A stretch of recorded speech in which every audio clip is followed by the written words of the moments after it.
বলকে আমি অ্যাস্ট্রোলজার পালমিস্ট শাকিল আহমেদ সিদ্দিকী। আজকে জীবনে উন্নতির কিছু যোগ নিয়ে আলোচনা করব। মানে উন্নতি কখন আসছে, কখন আসবে, হাত দেখে কি করে বলা যায়। কুষ্টি দেখে বলা যায় দশা অন্তর দশা অনুযায়ী নবমপতি, চতুর্থপতি, লগ্ন 1, 4, 7, 10 মানে কেন্দ্র, ত্রিকোণ 1, 5, 9, ভাগ্যস্থানের অধিপতি নবম, পঞ্চম, দ্বিতীয়, একাদশ, এগুলোর দশা অন্তর দশা গ্রহদের শুভ স্থান এবং আপনার রাশির লগ্ন বা আপনার দশা অন্তর্দশা প্রভৃতি আপনার জন্য দায়ী হয়। এবং কিছু গ্রহ কানেকশন থাকে, যেমন রবি বুধ বলুন, বৃহস্পতি শনি বলুন, চন্দ্র বৃহস্পতি বলুন, প্রভৃতি কিছু দায়ী হয়, রবি বৃহস্পতি বলুন। তো এগুলো যোগ কুষ্টিতে দেখে পরে আমরা সহজেই বলতে পারি যে কোন ব্যক্তির কোন সময় উন্নতি হবে। এবং যোগগুলো যেগুলো গঠিত হয়, জুতি যেগুলোকে বলি আমরা, কনজাংশন যেগুলোকে বলি আমরা, সেই গ্রহগুলো ফল দেয় তখনই ফল দেয় যখন তাদের দশা বা অন্তর্দশা চলে। এবং শুভ গ্রহের দশায় যদি আপনি শুভভাবে কর্ম করেন অবশ্যই আপনার উন্নতি হবে, এবং অশুভ গ্রহের দশা আপনাকে পরিশ্রমটা আপনার বাড়িয়ে দিতে হয়, বা অশুভ গ্রহদের মতো মানে ওই গ্রহ যে গ্রহ রান করছে সেই গ্রহের মতো না আপনাকে টেকনিক বা থিঙ্কিং নিয়ে কাজ করলে পরে আপনার উন্নতি হবে। এ তো গেল কুষ্টির কথা। এবার হস্তরেখার ক্ষেত্রে কখন আমরা উন্নতির স্থান, উন্নতির যোগ আমরা দেখি।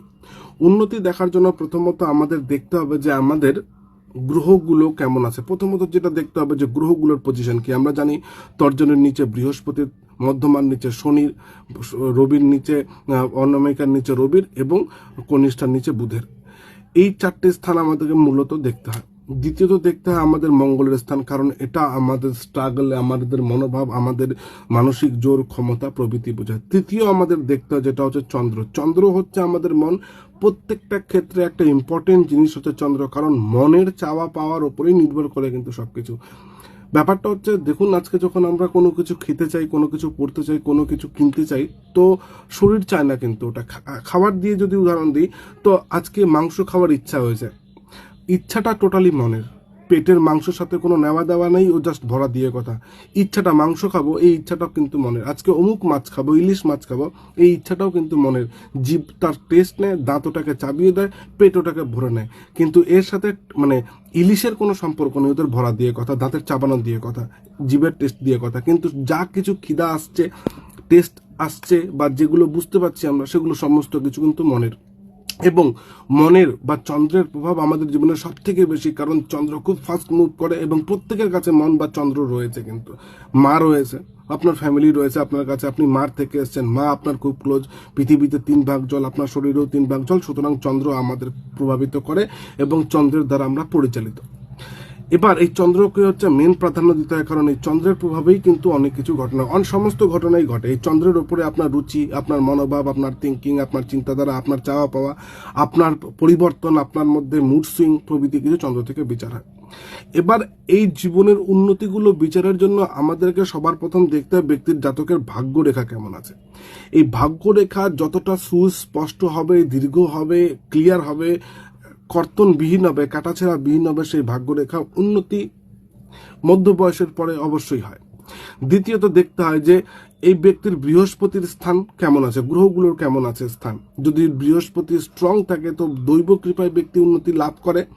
শনি দুর্বল থাকলে বা শনি স্ট্রং থাকে, কর্মস্থান দুর্বল ভালো থাকে, দুর্বল হলে পরে কর্মস্থান অর্থস্থান দুর্বল হয়ে যায়। তৃতীয়, যদি রবি রেখা ভালো থাকে, সুগঠিত হয় এবং ভালো হয়, তবে সেই ব্যক্তি মান সম্মান যশ খ্যাতি প্রিয় হয়, পিতার থেকে হেল্প পায় এবং উন্নতি ঘটে।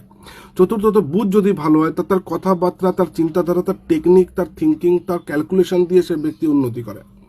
এবার মেনলি ভাগ্যরেখা থেকে যদি কোনো রেখায়, ভাগ্যরেখার থেকে যদি কোনো রেখা ঊর্ধ্বমুখী হয়, সেই রেখাগুলো কিন্তু উন্নতির কারণ হয়ে দাঁড়ায়। ছোট ছোট ছোট ছোট উন্নতি আমাদের দিয়ে থাকে, সুযোগ দিয়ে থাকে, ভাগ্য সুযোগ দেয়। এই ভাগ্যরেখার থেকে কি করে বিচার হয়, ভাগ্যরেখার থেকে যে রেখাগুলো উপরের দিকে ওঠে সব ঊর্ধ্বমুখী রেখা, এবং যেহেতু ভাগ্যরেখার থেকে ওঠে সেহেতু পজিটিভ। এখন রেখাটি যদি দীর্ঘ এবং স্পষ্ট হয় অবশ্যই উন্নতি দেয়, না হলে ছোট ছোট ছোট ছোট হলে সেটা উন্নতির মাত্রাটাকে কমিয়ে দেয়, অল্প সময়ের জন্য দেয়, সুখভোগ দেয়, তারপরে আবার নিয়ে নেয়। এবার চলে আসি আয়ুরেখা। আয়ুরেখার থেকে আমরা দেখতে পারি যে অনেকগুলি রেখা ছোট মোটো ভাবে না এরকম করে উঠে থাকে, অনেকগুলি রেখা, যেমন স্বাস্থ্য রেখা এর মধ্যে একটি যেটা উঠেছে, এটাকে বিজনেস লাইনও বলা হয়।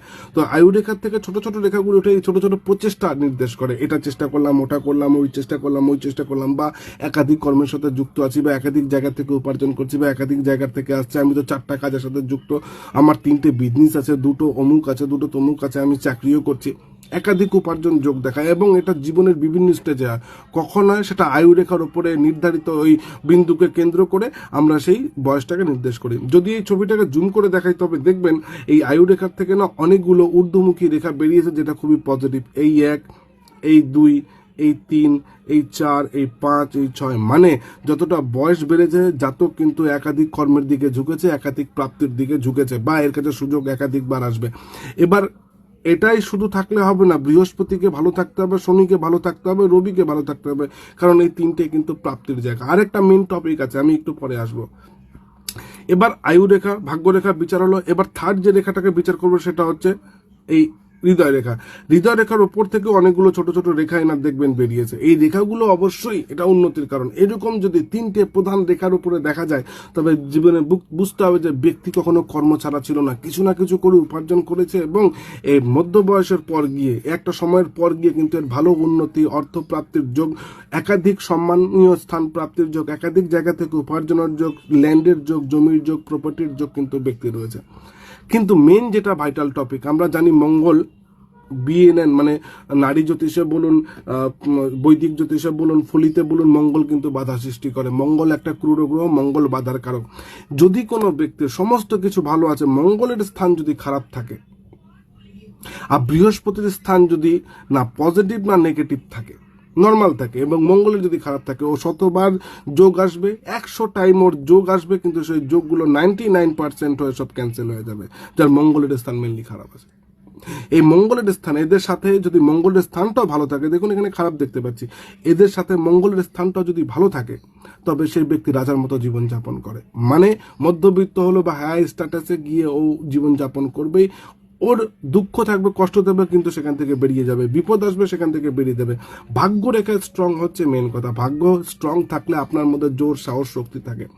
বৃহস্পতি ভালো থাকলে আপনি দৈবিক কৃপায় বেঁচে যাবেন, শনি ভালো থাকলে আপনি কর্মের দ্বারা বেঁচে যাবেন, রবি ভালো থাকলে আপনার উপরে পিতা, পিতৃস্থান, পিতার সম্পত্তি, পিতার ভোগ, উচ্চ উচ্চ স্থানীয় সম্পর্ক, আপনার বন্ধু বান্ধব, সব বড় লেভেলের নেতা মন্ত্রীর পরিচয়, এই সমস্ত জিনিস তুলে ধরবে, আপনাকে নিয়ে যাবে, তুলে নিয়ে যাবে। বুধ যদি ভালো থাকে তাহলে আপনার চিন্তাধারা, আপনার বুদ্ধি, আপনার ক্যালকুলেশন, আপনার ব্যবসায়ী থিঙ্কিং, আপনার কথাবার্তা আপনাকে দাঁড় করে দেবে। চন্দ্র ভালো থাকলে আপনার মন মানসিকতা আপনাকে ভালো রাখবে। যে শুধুমাত্র যদি মঙ্গল খারাপ থাকে, শনি খারাপ থাকে, বৃহস্পতি খারাপ থাকলে, কারণ এগুলো অর্থ কর্মের জন্য দায়ী, তো আপনার জীবনে কষ্ট কিন্তু আসতে বাধ্য। আপনি স্টেবল মানে এভারেজের সমান জীবনযাপন করতে পারবেন না। এভারেজটা এরকম হয়ে যাবে যে আপনি জীবনযাপন করছেন কিন্তু ওঠানামার মধ্যে দিয়ে এরকম করে জীবনযাপন করছেন, কখনো ডাউন, কখনো আপ, কখনো ডাউন, কখনো আপ, এরকম চলছে, স্টেবিলিটি যায় না। কিন্তু এরকম যখনই আমাদের মঙ্গল বা বৃহস্পতি বা শনি খারাপ থাকে, ভাইটাল জিনিস যেটা সেটা হচ্ছে গিয়ে আমাদের মঙ্গলের স্থানকে অবশ্যই স্ট্রং থাকতে হবে। পাশাপাশি যেটা মেন দেখানোর ছিল সেটা হচ্ছে এইরকম রেখাগুলো যদি বের হয়, দেখবেন যাদেরই হাতে আছে মিলিয়ে নেবেন, এরকম রেখাগুলো যদি বের হয় তবে কিন্তু আপনার জীবনে একাধিকবার সুযোগ আসবে, এবং অল্প বয়স থেকে আসবে সেই সুযোগগুলো। এবং বৃহস্পতির দেখুন এখানে বৃহস্পতি টাচ পেয়েছে ওর মানে মস্তিষ্ক রেখা, সুতরাং এই ব্যক্তি মানসিকভাবে খুবই ম্যাচিওর, খুবই দক্ষ এবং খুবই উচ্চ চিন্তাধারা। সুতরাং এরকম যদি কখনো বারবার একাধিক রেখা, হৃদয় রেখা থেকে, মস্তিষ্ক রেখা থেকে, বা আয়ু রেখা থেকে, বা ভাগ্য রেখার থেকে যদি বের হয়, তো অবশ্যই বুঝবেন সেই ব্যক্তি বারবার উন্নতির চেষ্টা। আপনার হাতে যদি আছে তো চেষ্টা ছাড়বেন না, চেষ্টা করুন, সঠিকভাবে পরিশ্রম করুন, সঠিক জায়গায় পরিশ্রম করুন, অবশ্যই উন্নতি করবে। ধন্যবাদ।